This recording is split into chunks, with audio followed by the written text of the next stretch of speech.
Okay, so maghabol tayo sa HPGE ngayon. Kaya discuss natin yung ito, um, yung problem sa book ni ng Shams outline ba yun? Yung 2,500 solve problems in fluid mechanics. Dun kasi nakuha din ng mga problem.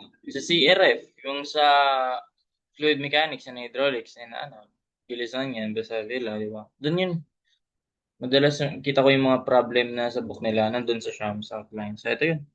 And ayun, nandun din yung lumabas similar nung sa time namin, April 2025. Nung April. Yeah. So naka-ano lang yun, naka-SI lang yun. Ito, naka-English. So sige, practice na lang din natin. No? Tapos, ayun, napakita ko na kasi kanina eh. Ito, tinignan ko sa, naalala ko, pinost kasi ito ng The Art of CE. No? May something. Yun yung mismong lumabas ng boards namin. Wala to sa wala nung time namin. Wala to sa CRF nung BESA. Chinek ko eh, wala yan. Di yun pinakita. So ayun, may dams pa lang lumabas nung time namin. Ito yun, ganito. Sige, discuss natin. Concrete dam retaining water is shown in the figure. So if the specific weight or unit weight of concrete, so ayan, ano tayo, naka-English pounds per cubic foot, 150. Okay, noted. So find the factor of safety against sliding and the factor of safety against overturning. Nung lumabas to, yung dalawa lang yung tanong. Kaya malay nyo, di ba? Sa time nyo, tanong naman tong pressure intensity of the base. Yan pa rin yung problem pero ibang tanong, pressure intensity naman. Okay yan. Prepared na. So assume the foundation soil is impermeable and that the coefficient of friction, ibig sabihin, ito, impermeable, walang seepage, di siya napapasukan. And that so kumbaga walang uplift, o ganun din ibig sabihin nun. Wala rin siyang uplift. Tama ba? Oo. And that the coefficient of friction between the dam and the foundation soil is 0.45. Yan, no? Yung mu, 0.45 din yun, no? 'Di ba? So, yan lang yan kinuha. Di ko alam kung may SI bang version to, yung Shams. Not sure eh. So, mu 0.45. Sige. So, anong first step natin dito? A factor of safety against sliding and overturning. Ilang beses ko naman na sinasabi din yung mga yan, di ba? So, ang factor of safety, capacity over demand lang naman yun, pero isulat na lang natin dito. Factor of safety against, una sliding. Against sliding muna. So, ito yung capacity niyan, yung frictional force, mu, times the Ry, yung normal force. Yan yung frictional, mu times yung normal force na Ry. Then ang demand doon, yung actual nangyayari is yung hydrostatic force. Ito lagyan ko na to ng subscript, F sub H ko na to kasi meron na tayong F sub V eh. May vertical na tayo. And then for factor of safety against overturning naman, tong capacity naman nun is yung righting moment, lower overturning moment. Yan lang. So, ano first step natin dyan? Di mag-partition, no? I-partition natin to. Okay lang ba ganyan kaliit? Maliit ba siya? Mag-partition tayo, hatiin natin. 1, 2, 3. 1, 2, 3, 1, 2, 3. Drink. Ayan. Okay, so actually pwede na nga i-ano yun eh, no? Caltech na lang natin. Tinamad na, no? Di ba pares ng binigay kanina? Ito kasi yung sa RFCA, no? Alpha, beta equal. So, ibig sabihin, isosceles trapezoid nga yan. Yung base angles are equal. Yan. Isosceles yun. Same lang sa triangle. Parang ano nga talaga siya, isosceles triangle. Tapos pinutol mo lang, di ba? Kaya naging isosceles trapezoid. O, ganun. So, ito may mga distance na tayo. May 10, may 50, 10, 50, 10, 50. Okay, so, sige, rekta na natin. No, masosolve naman agad yan. Mu ry, rx. So, area. Ano ba ano nito? Ito ang unit weight ng water na hindi na 9.81. Baka madali ka doon. Ilagay yon sa trap. 62.4 pounds per cubic foot naman to. Okay, so sige, gawin natin. Mode stat tayo. Then kahit yung ano lang, yung ayan, yung ano yung nakalagay doon? Standard deviation ba 'yon? 1 bar. Ito lang. Yung isang variable lang. Okay, so ito na lang yung gawin nating pangalanan natin para maayos na. Ito yung 1. Klaro ba? Ito na lang. Ito yung 1. Makaklaro ba siya? Ito yung 2. Ito naman yung 3. Pwede ba yan? Pagsama ko ba yan sila dito? Okay naman na yun. Okay na, ganyan. Tapos, syempre, meron din tayong pang 4. Kasi 'di ba, may influence na rin to. Yung weight dyan, may downward weight ka na rin dyan. Ganun. So, pagod sa mga weight neto, tapos may weight ka ng water, may hydrostatic force ka pa. So, ko ba yun ilagay? I-green ko na lang. I-blue ko yung tubig. Yung due to water, hydrostatic, i-blue ko. Ayan, blue. Tapos blue rin yan. Tapos dito, di ko na malagyan. No? Okay naman na siguro tayo dito. Ilang beses na tayo nagsisolve ng ganyan eh. Tapos, i-red ko na lang to. Sige, lagay ko na lang din. Hopefully, klaro pa rin naman. Ayan. Tapos, caltech na natin yan. Okay, so ano lang naman yun eh. Area. Kasi, times 1 lang naman natin para maging volume. So, area times unit weight na lang yan. Para sa x, yung mga distance, syempre, dito yung toe. Nandyan yung toe. Okay, so, x na ito una. 10 plus 10 plus, that's 20. Moment arm, 10, 20 plus 1/3 ng 10. Diba? Ang sunod, itong pangalawa ay 10 plus 5, 15. Kalahati lang eh. Tapos, itong isa ay 2/3 ng 10. 20 divided by 3. 2/3 ng 10 galing sa 2. Ang frequency, ito na yung unit weight times area or volume. Pero times lang natin sa 1. Ayun, unit weight times volume talaga. Pero since ang width niyan or length niyan perpendicular to the page is 1 lang naman. So parang unit weight times area na lang natin, di ba? So this will be, ano yan? 150 ba yun? Yan, 150 pounds per cubic foot. So make sure na yung mga weight mo, force mo naka-pounds, then yung length mo naka-foot. Okay, so this will be 150 times area. 1/2 times base, 10 times height, and 50. Tama? Okay, and then yung pangalawa ay unit weight, 150 pa rin, times base, 10 times 50, 500 na lang. Then lastly, hindi pa pala yung last kasi may water pa pala tayo, no? So this will be 150 times 1/2 times base, 10 times height, 500 din pala, no? Ayan. Pero meron pa tayong ano, kasi lahat yan sila rating moment eh. Ito iikot with respect sa to, ito, at ito. Ito pa lang isa mag-ano tayo na ito. Pwede ko naman balikan ito mamaya eh. 'Di ba?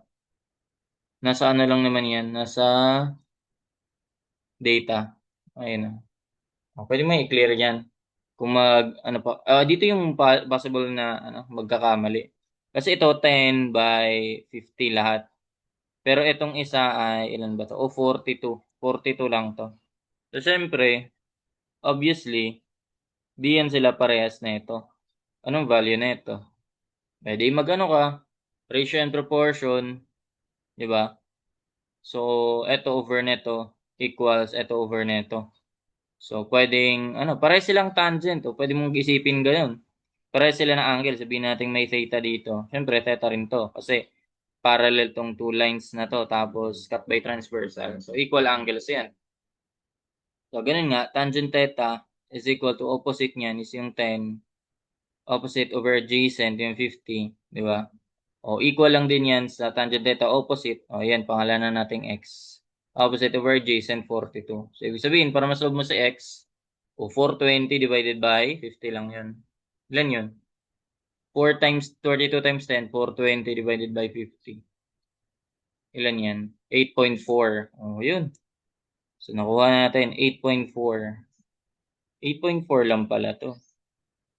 Baka magamit mo ay yung buo rin. O, dun ka madadali. 10. Baka yun yung magamit mo. Di ba?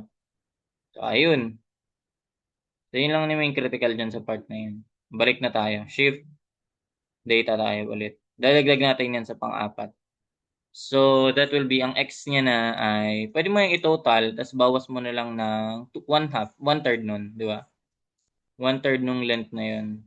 Kumbaga, lalahatin mo to, 30, galing ka sa to eh, 30 minus 1/3 ng 8.4. Pwede yun, 30 minus 1/3 ng 8.4.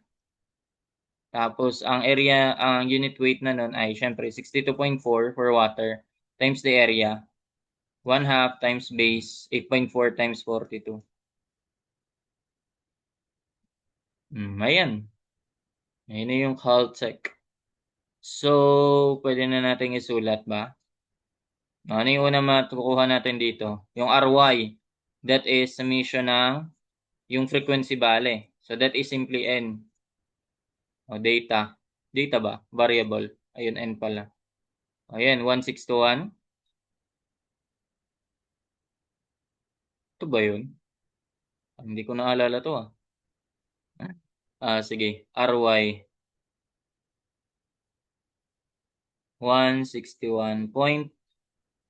Actually, tinamad na ako sulatin. Pwede ko na siya gawing 161.007. Di ba naka-weight yun, naka-pound? So, pwede natin gawing kilopounds.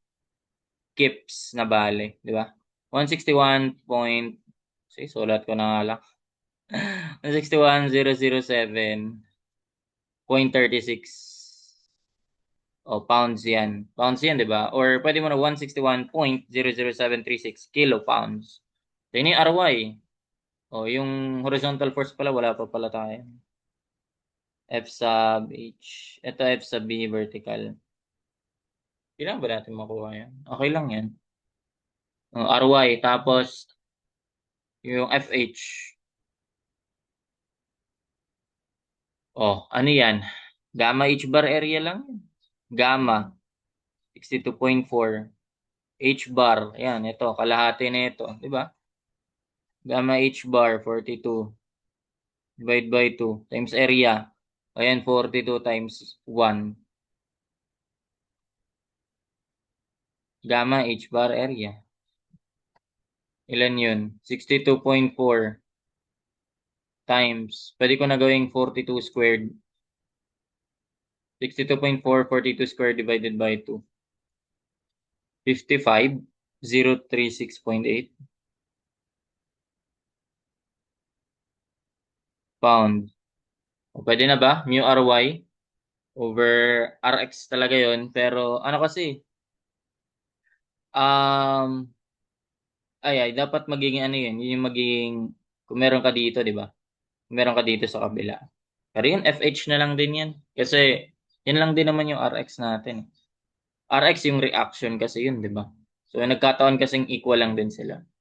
Pero, gamitan na lang natin yung mismong applied load or yung actual, yung acting force. Okay, so ano na hinanap natin? Factor of safety. Yun na yun. Factor of safety against sliding. Mu RY. over Rx. Lagay ko na lang yun sa F kaya. Wala, nag-store na lang ako, no? Like, eto, store ko to sa F. Pwede ba mag-store dito? Yun, F. Tapos yung isa kanina, yung nasa N, N. Isa-store ko naman sa Y kasi RY. Mu, 0.45 RY over F. Ayan, 1.30. 1.316. 1.316. So, yan na yun. Factor of safety. So, goods yan kasi greater than 1. Safe. Sunod. Factor of safety against overturning. Hindi ko naman inalis, di ba? Ayun. So, hindi ko pa ako umaalis sa statistics na mode. So, magagamit ko pa yung writing moment. O, kung babalik natin doon, mode dito, nasa data yon. So, ito yon x times yung y bar, di ba? So, ano yan? Summation of, x times frequency, di ba? Kasi moment arm times yung weight natin. So, that is nothing but summation ng x's. Nasa sum yan. Summation ng x lang yun. O, yan na yun, writing moment. Writing moment is, dito ko na lang siya ilagay kaya. And writing moment is, eto lagay ko sa M kasi moment. 2549. 400 point 192. Ito ay naka-pound foot.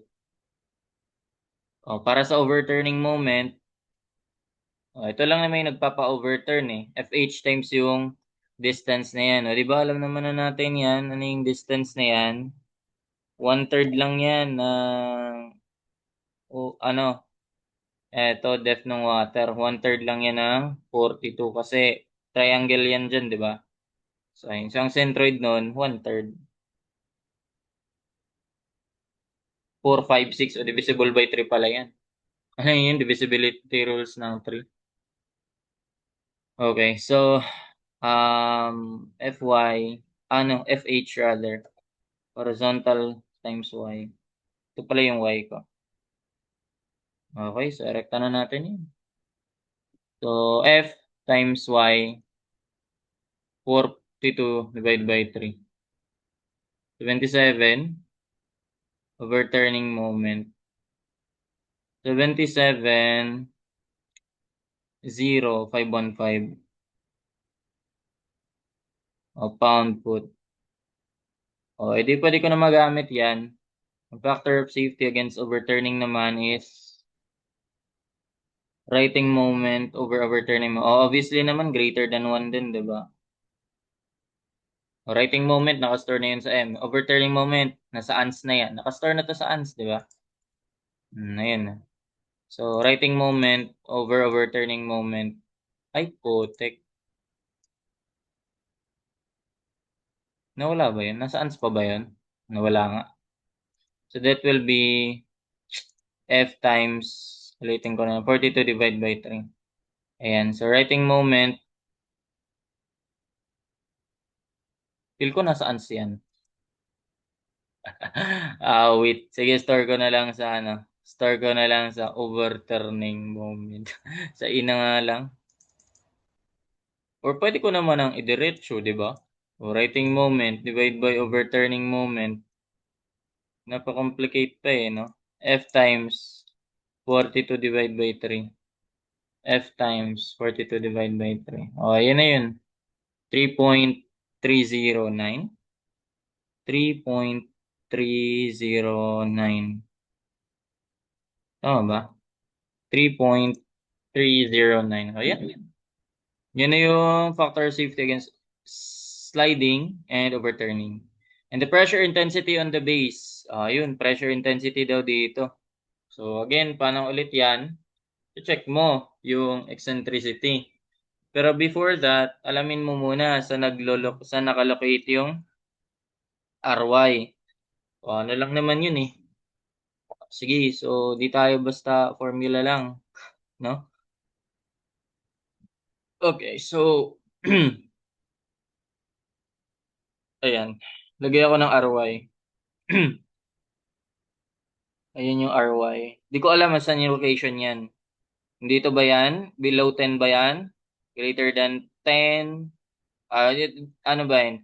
Less than 10? Outside middle thirds? Or greater than 10 but less than 20? Or below? Or within middle thirds? Diba? Or, dito na rin. Outside middle thirds ulit. Natin alam yan. Kaya, paano yan? Di ba yan yung ano? Yung distance na to, yan yung x? O, ayun. Tapos, ano na lang yan? Di ba may mga moment ka na, writing moment and overturning moment about to. Meron ka writing moment overturning moment. Kaya, ganyan siya. Naging parang ano lang yan. X bar ry. Di ba? X bar ry is equal to writing moment minus overturning moment. Writing moment minus overturning moment. Kasi itong overturning moment, same siya ng direction sa X bar ry. Kung ito yung X bar, pag ganyan siya, overturning pag ganun siya. So, kaya ganyan yung formula. O, ano yung Varignons lang yan. So, yung hinahanap kasi natin is yung ano eh, X bar eh. So, kung ayusin natin to, so that'll be X bar minus writing moment minus overturning. Dapat na in-store ko talaga yung yung overturning moment ko. Over Ry. Okay, so writing moment. Okay na, magagamit ko pa ba yun? Sige na.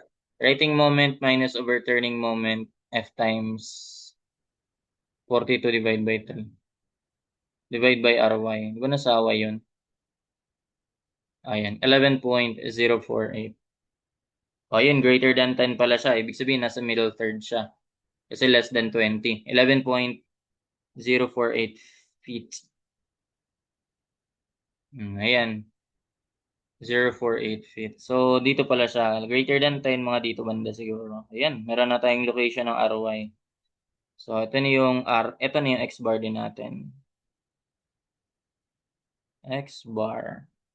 Okay, so ang kailangan na lang natin, yung eccentricity, gaano siya kalayo galing sa gitna. Ang magagawa natin to, ganyan siguro.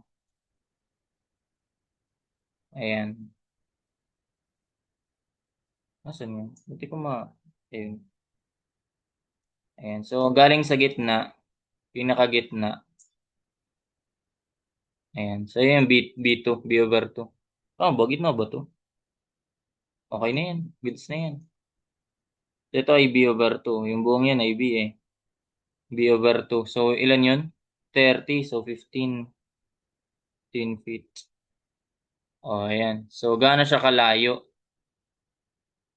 Eh, di ano, B over 2 minus X bar, di ba? So, yun yung eccentricity. Gaano siya kalayo galing sa gitna. Oh, yun yung eccentricity. Eccentricity. Ayan. So, ang eccentricity natin ay B over 2. Actually, absolute value to eh. Kasi minsan, mas malaki yung X bar eh. Pero okay lang yun. B over 2 minus X bar. O, ang B natin ay 30 divided by 2. So, 15. Oop, yeah. Store ko nga yun sa X. Angas. So, 15 minus X. And 3.952. Oo nga, store ko to sa E. Eccentricity, store natin sa E. 3.952. Okay, so meron tayong eccentricity. Ang for safe design, or para ma-determine nga natin kung saan siya, middle thirds ba siya, outside middle thirds, or exactly at dito, sa ano ng middle thirds, dito. Saktong-sakto siya dyan. So, may formula din kasi doon. Pero ang alam lang natin, di ba, or yung common lang is within middle thirds and outside middle thirds. So, ayun. So, yun nga, if E is less than B over 6. Kasi yung B over 6, yan yung ano eh. Di ba na-discuss ka naman na to? So, kung ito ay 1/2, kapag hinati mo to into thirds pa, meron kang tigatlo pala na ito. Ito, sakto na pala tong middle thirds, no? Angas. O, 10, 10, 10. Ayan. O, ito. So, ito yung middle thirds. Gitna. Pag sumakto siya dyan, ay, di nga. Okay na nga yan. So, kung middle thirds to, one-third to, one-third to, one-third to, ito kalahati ng one-third, di ano, 1/6, di ba? So, yun nga yung ano natin na kailangan, yung E natin should be less than B over 6. Ilan to? Kung ito, 10, so kalahatiin mo pa, tigpa 5, tama ba? One-third na to eh. O, tighatiin mo pa, tig 5 feet na lang. 5, 10, 15, 20, 25, 30. Tama. Ibig sabihin, 1/6 ng 30. Ayun. So, ayan. Ito yung 1/6 ng B. So, obviously, less than lang yung E, oh. Hindi naman siya lumampas dito. So, ayun, tama. If E is less than B over 6, so ito na yung gagamitin natin. Yung Q is, ito, formula based na lang tayo dito. Kasi sa combined stresses talaga to eh. Ry over B, tapos 1 plus minus, di ba? 6E over B. O, yung plus dyan, yun yung kung saan malapit. So, saan malapit? Obviously, mas malapit siya sa toe, yung RY mo. Kasi hindi siya lumampas dito sa gitna, oh, di ba? O, figure pa lang makikita mo na eh, no? So, ibig sabihin, Qmax. Qmax yung toe. O, Q toe na lang to. Tapos kukopihin ko to, pero positive lang siya. RY over B. Tapos 1, di ko muna kopihin yung sign kasi kukopihin ko yan mamaya. 6E over B. Okay. So, ganyan siya. Yung cute heel naman natin, o naman yung, actually, compression to, di ba? Okay. Compression yan sila. Parehas. RY over B ulit. Tapos 1 minus. 1 plus to. Ito 1 minus. Ano value niyan? That will be, okay na to. Balik na tayo sa comp. Nagamit naman na lahat, no? RY over B. Lagay ko nga rin sa B. Yung 30. Pinamad. 1 plus 6E over B. Tama ba? RY B natin ay 30 yung buong length. Tapos, eccentricity, ayan, 9608. Mas mataas to, 9608. 9608.415. Ito ay naka-pounds per square foot. Pwede mo yung gawing kilopounds per square foot, 9.6. Bale. O yung isa naman, papalitan mo lang, gagawin mo ng minus to. 1.125. Ayan. 1125. Mas mababa nga siya. 1125.409 pounds per square foot. Ayun, ito na yung sagot natin.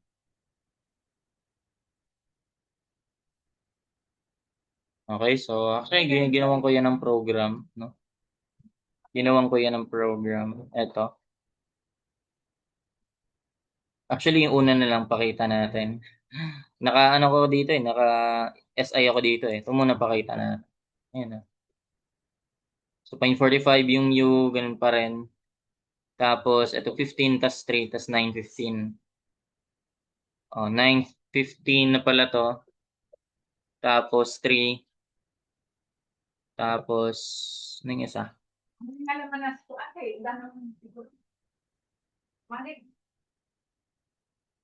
Okay, tama lang pa. 3 tapos, ito ay 15 yung buo, di ba? 15 yung buo. O 3 to. Eh di equal to sila. 15 minus 3, that's 12 divided by 2, 6, 6.